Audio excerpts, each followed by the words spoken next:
Hello, అందరు ఎలా ఉన్నారు? నేనైతే చాలా బాగున్నాను. మీరందరూ కూడా నాకంటే బాగున్నారని అనుకుంటున్నాను.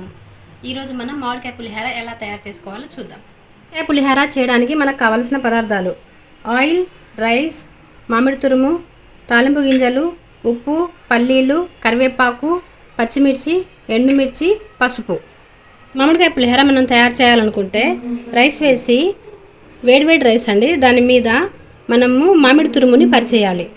మళ్ళీ దాని మీద కొంచెం రైస్ వేసేయాలి. వేసి దీని మీద మనం ఒక లిడ్ కప్పేసి ఒక 10 మినిట్స్ అలా పెడితే ఆవిరికి మామిడికాయ తురుము అనేది కొంచెము మాగుతుంది. ఇప్పుడు మనం తాలింపు వేద్దామండి. ప్యాన్ పెట్టి స్టవ్ ఆన్ చేసుకోవాలి. ఆయిల్ పోసుకుందాము. ఆయిల్ హీట్ అయిందండి.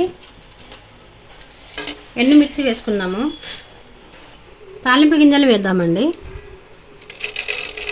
మనకి తాలింపు గింజలు లైట్గా ఫ్రై అయినాయండి. ఇప్పుడు పల్లీలు వేసేద్దాము. ఇప్పుడు మనము కరివేపాకు, పచ్చిమిర్చి వేసుకుందామండి. తాలింపు రెడీ అయిందండి. స్టవ్ ఆఫ్ చేస్తున్నాను. పసుపు వేస్తున్నానండి. మనకి తాలింపు రెడీ అయింది. ఇప్పుడు మనం రైస్ కలుపుకుందాం. ఇప్పుడు మనం రైస్లో కొంచెం ఆయిల్ వేసి కలుపుదామండి.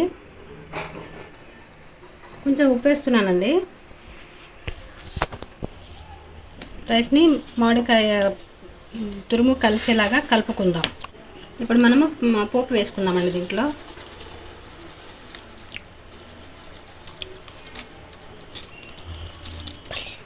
మామిడికాయ పులిహోర అయితే రెడీ అయిపోయిందండి. చూసారు కదా, సింపుల్ ఇంగ్రీడియంట్స్, చాలా బాగా చేసుకోవచ్చు. మనం జస్ట్ మామిడికాయ తురిమి పెట్టుకుంటే చాలు. వేడివేడి అన్నంలో వేసేసామంటే అది ఆ వేడికి కొంచెం మగ్గుతుంది. సో దాంతో మనకి పులుపు అనేది బాగా తగులుతుంది. తర్వాత మనం తాలింపు గింజలు వేసుకొని తాలింపు దాంట్లో కలిపేయడమే. చూసారు కదా ప్రొసీజరు. ఇప్పుడు నేను దీన్ని టేస్ట్ చేస్తాను. దీనిలో కొంచెం పచ్చిమిర్చి నంచుకొని తిన్నా బాగుంటుందండి. పుల్లగా ఉంది కదా, ఈ స్పైసీ అనేది కొంచెం తగిలి బాగుంటుంది. మీరు కూడా ట్రై చేయండి. చూసారు కదండి, మామిడికాయ పులిహోర ఎలా తయారు చేయాలి ఏంటి అనేది. టేస్ట్ కూడా చాలా బాగుంది. మీరు కూడా ట్రై చేయండి.